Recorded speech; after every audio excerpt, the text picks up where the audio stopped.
मैं आपको दो तस्वीरें दिखाऊंगा। पहली तस्वीर तब की है जब ये नक्सली सरेंडर कर रहे हैं। इन महिलाओं के कंधों पर बंदूकें हैं, बदन पर एक वर्दी है।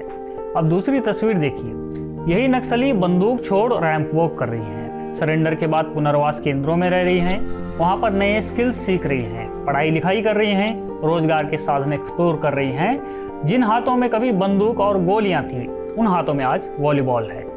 जो लोग नक्सलवाद को नज़दीक से जानते हैं या थोड़ा बहुत भी अगर इसके बारे में कहीं सुना है, कहीं देखा है, उनको ये समझ में आएगा कि आज़ादी के बाद भारत में और इनके जीवन में ये कितना बड़ा ट्रांजिशन आया है।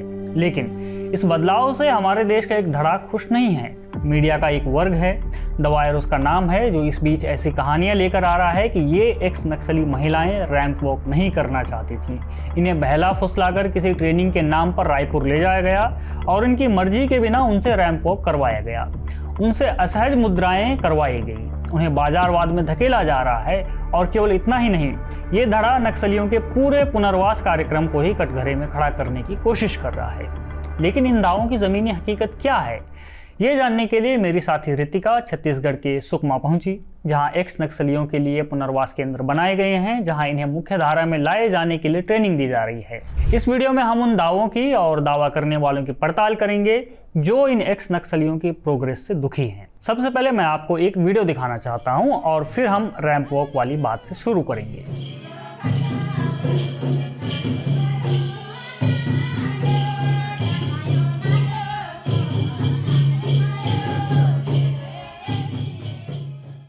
आपने नोटिस किया है या नहीं, लेकिन आप इनके चेहरों की खुशी देखिए, उसे फील करने की कोशिश कीजिए।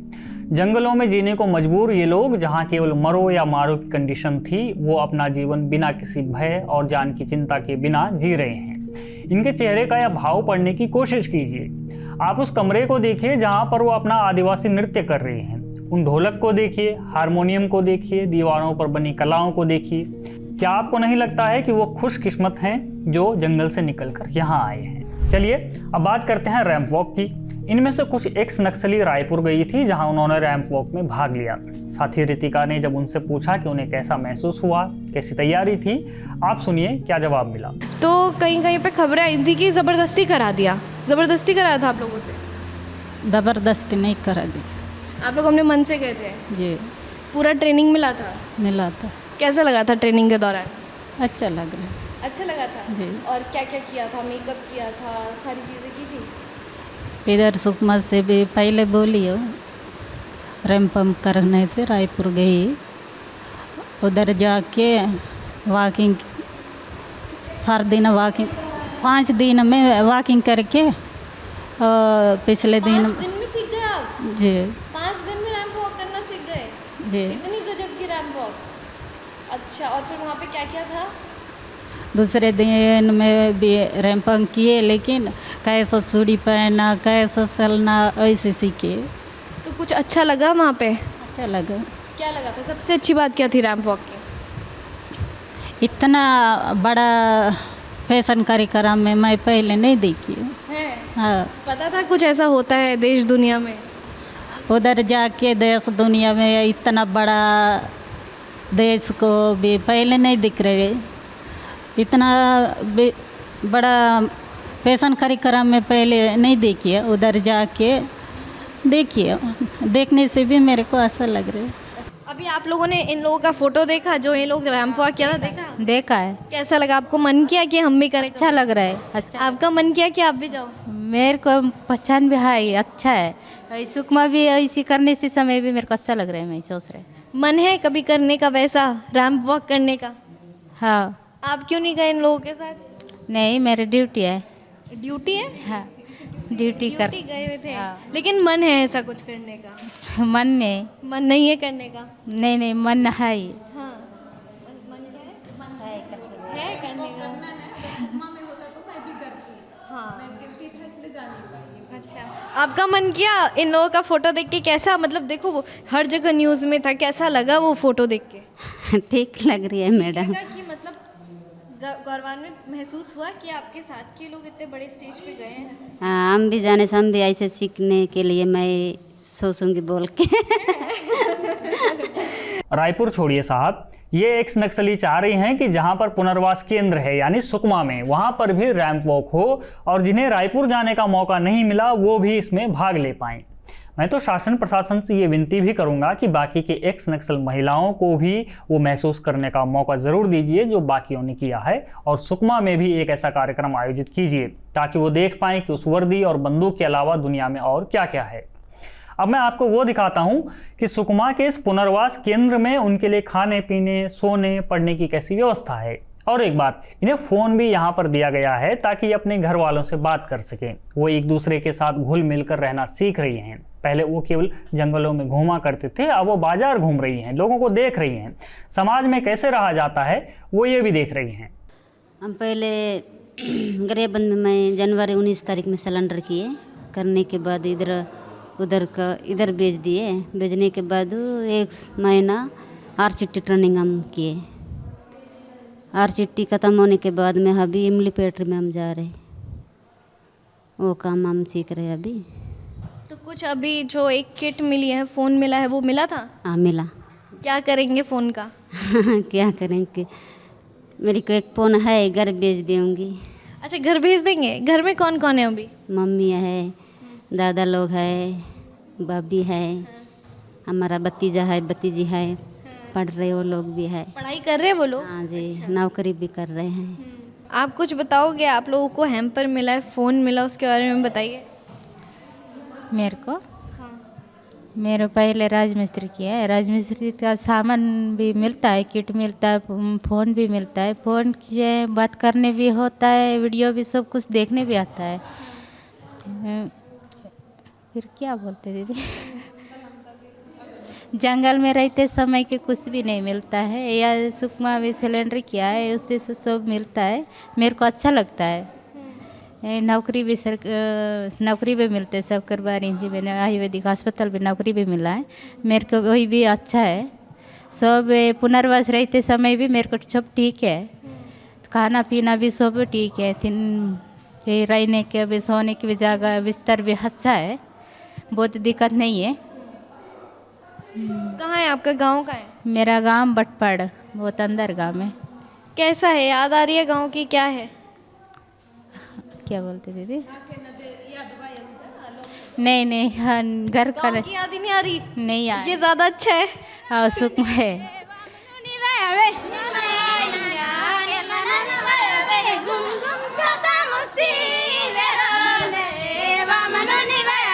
तो मैं अभी पुनर्वास केंद्र के जो फूड इंस्पेक्टर हैं उनके साथ खड़ी हुई हूँ, और मैं खुद सर ये जानना चाहती हूँ कि यहाँ पर खाने का क्या शेड्यूल रहता है, क्या क्या फेवरेट खाना है यहाँ के लोगों का, और आपका क्या यहाँ पे रोल रहता है? सबसे पहले वो बताइए। यहाँ पर मैं इनके जो है भोजन संबंधी व्यवस्था देखता हूँ, और जो यहाँ की जो साफ़ सफाई वगैरह है, हाइजीन सैनिटेशन से संबंधित जो है काम देखता हूँ। क्या क्या समस्याएं आती हैं जब आप खाना बना रहे होते हैं इनके लिए? क्या इनके खाने में कुछ चेंज आया, जो ये कभी जंगलों में खाते थे और यहाँ पर खाने में कुछ अंतर है? देखिए मैम, यहाँ पे इनकी सहमति से ही इनको जो फूड मटेरियल है वो प्रोवाइड किया जाता है, और ये लोग खुद से ही खाना बनाते हैं। अच्छा, खुद से ही बनाते हैं? हाँ, ठीक है। तो आपका क्या रोल रहता है फूड इंस्पेक्शन में यहाँ पे पर्टिकुलरली? हम लोग साफ़ सफाई ऑब्जर्व करते हैं कि हाइजीन एंड सैनिटेशन जो है मेन रहता है। और क्या रहता है इनका शेड्यूल खाने का? मेनली कैसे रहता है? ये इनको जो है सुबह में नाश्ता, चाय, और शाम को इनका चाय की व्यवस्था रहती है। साथ में जो है 7 डेज़ में आपको बुधवार को जो है शाम में जो है मछली की व्यवस्था रहती है। अच्छा। इसके बाद में शुक्रवार रात्रि को जो है अंडा दिया जाता है इनको, और रविवार रात्रि को जो है इनके लिए चिकन की व्यवस्था रहती है। हाँ, तो जब ये लोग जंगल में रहते होंगे तब तो वहाँ पे शिकार की भी एक आदत होती है ना, लोगों को शिकार करके खाने की। यहाँ पर मतलब कैसे ये लोग बोलते हैं कि हाँ हमें बढ़िया करके व्यवस्था मिल रही है नॉन वेज खाने में और ये सब करने में? नहीं, ये लोग हैं, संतुष्ट हैं अपने खाने पीने से। और क्या है, जिला प्रशासन की ओर से जो है कभी कभी जो है इनके लिए जो है मटन वटन की भी व्यवस्था करा दी जाती है। एक्स नक्सलियों के यहाँ पर एक क्लासरूम की व्यवस्था है जहाँ पर मेज़ लगे हुए हैं, यहाँ पर टीवी की भी सुविधा है और एक्स नक्सली पढ़ भी रहे हैं। वो यहाँ पर अलग अलग भाषाएं सीख रहे हैं, हिंदी, अंग्रेजी और बाकी की जो स्थानीय भाषा है वो भी सीख रहे हैं। वो योग सीख रही हैं। आगे देखो, वहाँ देखो, वहाँ देखो। हाँ बताओ, आप 5वीं क्लास में हो? जी। क्या पढ़ाते हैं आपको, क्या क्या सब्जेक्ट पढ़ाते हैं?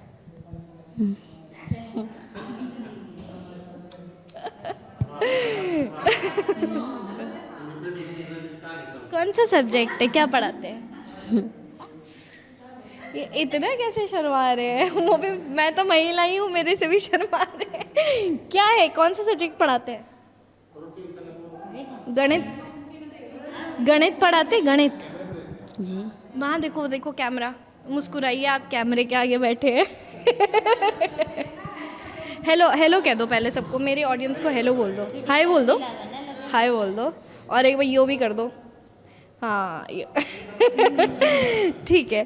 तो नहीं, मेरे को सही में जानना है क्या पढ़ाते हैं आपको? हिंदी पढ़ाते हैं, गोंडी पढ़ाते हैं, अंग्रेजी, क्या पढ़ाते हैं, मुझे जानना है। हिंदी और इंग्लिश। हाँ। और कुछ नहीं। इनके पीछे असल में जो आप देख पा रहे हो ना, ये पूरी क्लासरूम है और इसमें एक एक चीज़ लिखी हुई है। शायद ये गोंडी भाषा लिखी हुई है मैम। आपा 20 किलो, हाँ। तो ये बैंगन 20 रुपये किलो। कर कोई मुठ, कर का मतलब वो जो करील होता है ना मैम, बांस का जो करील है। हाँ, कर कोई मुठ मतलब करील लेके जाइए, ये लिखा हुआ है। तो ऐसा ही ऊपर भी लिखा है 10 रुपये ते रेंड समोसा। 10 रुपये के 2 समोसे लिखे हैं। समोसे। तो ये गोंडी भाषा ही है, गोंडी को हिंदी में लिखा हुआ है। वैसे लिपि दूसरी होती होगी, लिखने का तरीका कुछ? नहीं, लिपि नहीं है। तो बेसिकली गोंडी की कोई लिपि नहीं है। मैं बस ये दिखाऊंगी कि इनकी दीवारों में देखो, नानो आलेंग बेचोर रू, हर एक चीज़। ये ज़्यादातर मैम खाने पीने से रिलेटेड, फलों से रिलेटेड है ना? नानो अलेंग बिचोर रुपये। एलेंग जो चपोटा होता है मैम, लाल चीटी, हमारे बस्तर में चापड़ा कहते हैं, उसको गोंडी में एलेंग कहा जाता है। तो उसमें लिखा हुआ है दीदी ये चापड़ा कितनी के है, कितनी रुपए की। ठीक है। तो ये कुछ चीज़ें हैं जो आपको यहाँ का एक डेवलप्ड क्लासरूम का आप सीन देख रहे हैं। सीट्स देखिए, इतनी गजब की सीट्स है। तो ये ऐसी सीट्स तो हमें और भी कहीं स्कूलों में देखने को नहीं मिलेंगी, लेकिन यहाँ इतना बढ़िया लोगों के लिए पूरा सिस्टम बिठाया गया है, किताबें रखी गई हैं। और इसी के साथ मैं दिखाऊंगी कि किसके अंडर आता है। इसमें है adult literacy and empowerment programme, NITI Aayog, district Sukma. और यहाँ ही पूरी जो आप ड्राइंग देखेंगे, सीलन से कहीं भी दीवार ख़राब नहीं हो रखी है। तो आप देखेंगे कि यहाँ पर हर एक अपनी हिंदी भाषा को भी बढ़ावा दिया जा रहा है, अंग्रेज़ी को भी यहाँ पर लोगों तक पहुँचाया जा रहा है ताकि वो कॉन्वर्जेशन करना सीखें, कम्युनिकेशन सीखें। और ऊपर ही लिखा है पढ़ेंगे तो बढ़ेंगे। उसी के साथ रखा है करो योग रहो निरोग। तो यहाँ पे शायद योगा क्लासेस भी होती हैं। योगा हो रहा था मैम, अभी बीच में कुछ दिन से नहीं आ रहे हैं वो सर। योगा करते थे इन लोग, सुबह 5 बजे आके योगा करा के जाते थे, करते थे। योगा क्लासेस भी होती है। ये एक्स नक्सली मुख्य धारा से जुड़ना चाहते हैं, एक आम जीवन जीना चाहते हैं जहां इनके अपने घर वाले हों, जहां ये अपनी रोजी रोटी कमाएं और बाकी का बचा जीवन खुशहाली में बिताएं। मेरा सवाल शहरों में बैठे उन अर्बन नक्सल, उन दिमागी नक्सलियों से है कि क्या आप इन्हें इन सब से वंचित रखना चाहते हैं? आप तो बाज़ारों में बैठे हैं, लग्जरी लाइफ जी रहे हैं, जो मन में आ रहा है खा पी रहे हैं, पार्टियां कर रहे हैं, जहां आपका मन हो रहा है घूमने फिरने जा रहे हैं। तो क्या ये एक्स नक्सली इसका ज़रा सा भी हिस्सा डिजर्व नहीं करते हैं? मैं बस यही कहूँगा कि माओवाद के नाम पर, नक्सलवाद के नाम पर, जल जंगल ज़मीन के नाम पर आप इनका जीवन ऑलरेडी नर्क बना चुके हैं। अब अगर वो उससे बाहर आना चाहते हैं तो उनका समर्थन आप भले ही ना करें, जो कि आप कर भी नहीं रहे हैं, लेकिन कम से कम उसका विरोध मत करिए। अब उन्हें और पीछे मत धकेलिए, उन्हें अपना जीवन जीने दीजिए, उन्हें खुश रहने दीजिए। तो ये कुछ झलक थी बस्तर में जो सुकमा है उसकी एक झलकी हमने आपको दिखाई, जहाँ पर हमने पुनर्वास केंद्र में आकर एक्स नक्सली है, माओवादी बोलिए, उनके साथ रहकर एक शाम गुजारी, जहाँ पर मैंने उनकी कला संस्कृति, उनकी लोक कला, खाना पीना, रहन सहन और जो रैंप वॉक में बच्चे उतरे थे उनसे बात करना चाहा। और उन्होंने खुद बताया है कि ये उनके लिए एक बहुत नया एक्सपीरियंस था रैंप वॉक करना, और वो खुद भी चाहते हैं कि सुकमा में ऐसा कोई प्रोग्राम हो। ये जान के फील मुझे आश्चर्यचकित हुआ, क्योंकि जो नेशनल मीडिया में दिखाया जाएगा वो शायद कुछ एक अलग हो सकता है, लेकिन जब हमने इनसे आकर बात की तो हमें खुद पता चला कि जो महिलाएं हैं, जो बच्चे हैं, जो 20, 22, 27 साल के बच्चे हैं, वो लोग अपना आने वाला जो फ्यूचर है, आने वाले भारत को कितने और अतरंगी तरीके से, सतरंगी तरीके से और बहुत खूबसूरत तरीके से सजाने की एक चाह अपनी आंखों में रखते हैं। उनकी मुस्कुराहट में वो चीज़ दिखती है, एक वो हौसला उनके आंखों पर दिखता है कि यहाँ से जो चीज़ें सीख कर वो अब आगे जाएंगे अपने गांव में, बच्चे, छोटे से बच्चे को जब वो चीज़ें सिखाएंगे तो शायद उस बच्चे को भी पता चलेगा कि इस गांव से बाहर की दुनिया भी है, इस गांव से भी बड़ा एक शहर है, एक दुनिया है, उसका नाम भारत है, और उसको भारत के लिए क्या क्या करना है वो यहाँ से सिखाया जा रहा है। उन्हीं लोगों को जो कभी जिनसे लोग डरा करते थे कि क्या हम छत्तीसगढ़ के सुकमा में जाकर